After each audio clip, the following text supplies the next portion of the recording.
Realtor bilan makler o'rtasidagi farq nimada?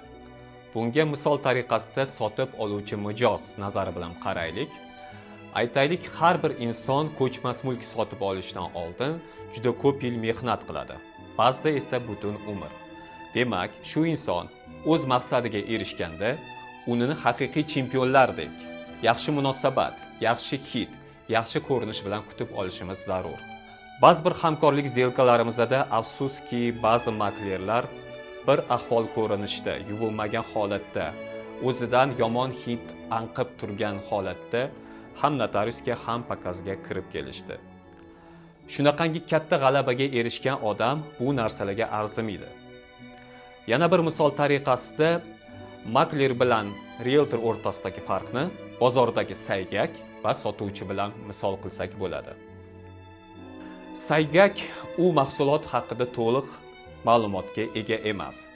Ertaga qaytib kelasizmi, qaytib kelmaysizmi, unga farqi yo'q. Unga bugungi kun daromadi muhim.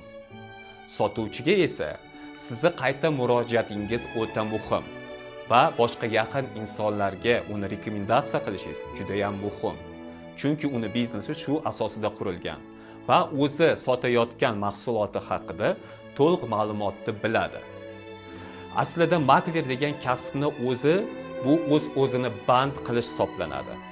Bu naqa kasb yo'q. Hattoki xalqaro terminlarda ham faqatgina realtor bor. Faqatgina realtor sohasini ro'yxatga olish mumkin. Demakki, makler o'z-o'zini ish yo'ligidan band qilgan inson desak mubolag'a bo'lmaydi. Realtor bo'lish uchun o'qiladi, unga sertifikat olinadi.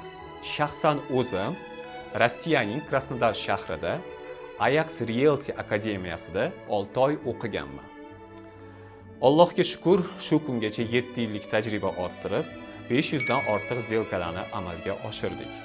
Realtorlik sohasida sotuvchi bilan xaridorga qanday munosabatda bo'lish, obyektni qanday prezentatsiya qilish, onlayn va offlayn marketing sirlari, переговор mahorati va qonuniy jihatlar tarafdan o'rgatiladi. Afsuski, ko'pchilikda bu ma'lumotlar yo'q. Bu gapim bilan nafaqat menga, balki haqiqiy o'zini ishini ustasi realtorlarga murojaat qilishingizni so'raymiz. Sizni uzoq yillik mehnatingiz, uzoq yillik harakatingiz yaxshi mukofotlanishga munosib.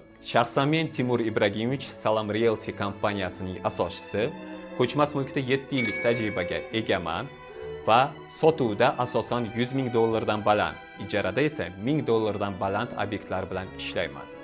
Xorijiy ko'chmas mulkdan esa men orqali siz Turkiya, Birlashgan Arablar Amirligi, Kipr, Ispaniya, Chernogoriya davlatlaridan ko'chmas mulk sotib olishingiz mumkin. Mana bu raqamlarga murojaat qiling. Ishonchingiz uchun rahmat.